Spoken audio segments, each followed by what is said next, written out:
वाशिम जिल्ह्यातील टो येथील परीक्षा केंद्रावरील कथित सामूहिक कॉपी प्रकरणाने आता चांगलाच ताण निर्माण केलाय।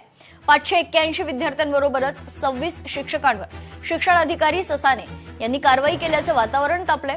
संबंधित कारवाई सूडबुद्धीने केल्याचा आरोप शिक्षकांकडून करण्यात येतोय।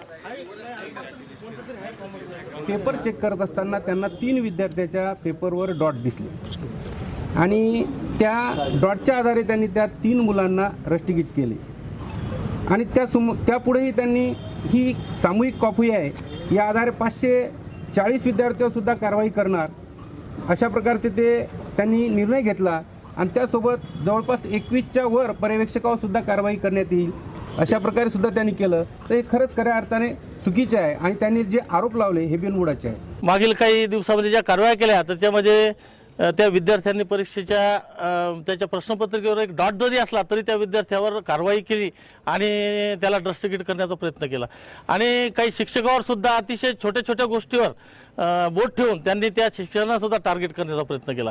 तर माझी माननीय शिक्षणाधिकारी साहेब आणि माननीय जिल्हाधिकारी साहेब यांना अशी विनंती राहील की ह्या कारवाया पुढील पेपरपर्यंत थांबवाव्या, अन्यथा सदरून शिक्षणाधिकारी ससाने यांना निलंबित करावे आणि ह्या कारवाया थांबवल्या नाही तर आम्ही सर्व संघटनेच्या माध्यमातून एक विनंती करतो की त्यांनी ह्या पूर्ण परीक्षा आपल्या ताब्यामध्ये घेऊन पुढील जे काही परीक्षा आहेत त्यांनी पार पाडाव्या। एक मोठी ब्रेकिंग न्यूज समोर येते। पुणे मुंढवा जमीन